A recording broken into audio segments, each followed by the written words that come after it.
Et si on vous disait qu'un penseur de XVIIe siècle avait déjà tout compris de notre obsession moderne pour la distraction?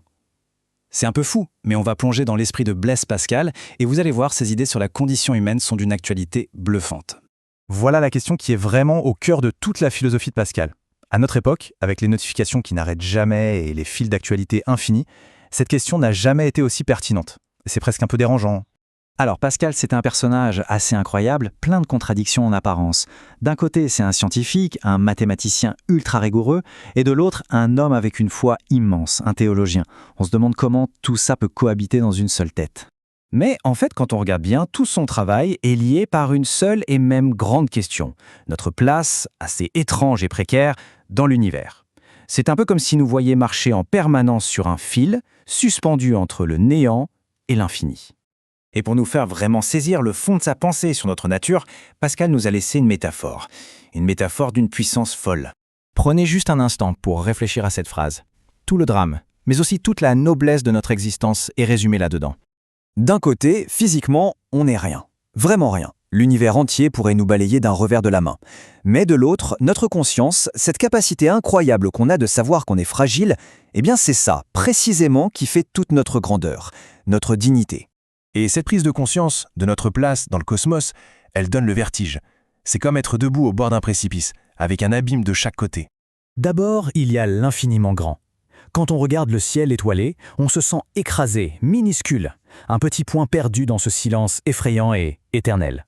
Mais l'autre abîme, il est à l'intérieur de nous. C'est l'infiniment petit, un univers de complexité, d'atomes qui semble lui aussi se décomposer jusqu'à rien. On est donc coincé là, au milieu, entre rien et tout. Et face à cette réalité qui est, il faut bien le dire, assez angoissante, notre premier réflexe, c'est de chercher une sortie de secours, c'est de fuir. Et pour fuir cette angoisse, l'humanité a développé une technique de maître, une stratégie imparable, la distraction permanente. Une course en avant, sans jamais s'arrêter. Pascal a un mot pour ça, le divertissement. Et attention, ça ne veut pas dire juste s'amuser, c'est bien plus profond. C'est tout ce qu'on fait pour ne pas être seul avec ses pensées.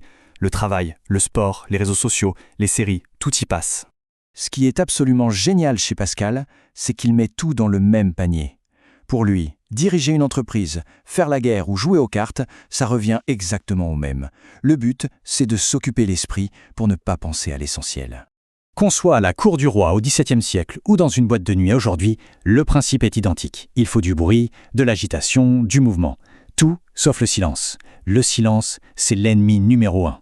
Parce que, dit Pascal, si on s'arrête, si on reste seul dans une pièce, sans rien faire, alors là on est face à soi-même. Face à son néant, son abandon, son insuffisance, son vide. Et ça, c'est une sensation que la plupart d'entre nous trouvent insupportable. Bon, d'accord, on fuit. Mais qu'est-ce qui nous pousse à fuir avec autant d'énergie? Quel est le moteur psychologique de tout ça? C'est là qu'on arrive à un concept super puissant de Pascal, le moi haïssable. Pascal met le doigt sur quelque chose qu'il appelle l'amour-propre. En gros, c'est une sorte de vanité, un besoin viscéral de se construire une image parfaite pour cacher ce sentiment de vide et de misère qu'on sent au fond. C'est notre ego qui est aux commandes. On passe donc notre vie à porter un masque.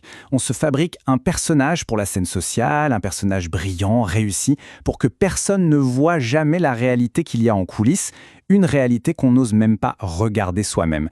Et la conclusion de Pascal, elle est brutale, sans concession. Le moi est haïssable. Pourquoi? Eh bien parce que ce moi qu'on a fabriqué, c'est une construction, une imposture. C'est une injustice parce qu'il est fondé sur le mensonge.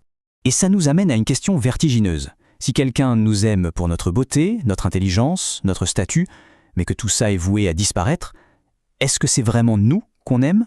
Et si on n'est pas ces qualités-là, alors qui est-on? Que reste-t-il? Alors comment on fait pour entretenir cette illusion géante? Quelle est cette faculté en nous qui est assez puissante pour nous faire croire à nos propres mensonges? On aimerait bien croire que c'est la raison qui nous gouverne. Mais pour Pascal, c'est complètement faux. La véritable force qui mène le monde, la vraie maîtresse d'erreur, c'est l'imagination. Et le point clé, c'est que l'imagination crée la réalité sociale. On va respecter davantage un juge en grande robe, même s'il est bête, qu'un sage habillé de haillons. Ce n'est pas logique, c'est l'imagination qui nous dit que l'apparence est plus importante que la vérité. Et c'est là-dessus que Pascal nous laisse. Il a tout démonté, pièce par pièce, notre ego, nos distractions, nos conventions sociales. Et à la fin, il reste cette question, immense et vertigineuse. Si tout ça n'est qu'une illusion, qui sommes-nous vraiment ? Une question qui, des siècles plus tard, résonne encore terriblement fort.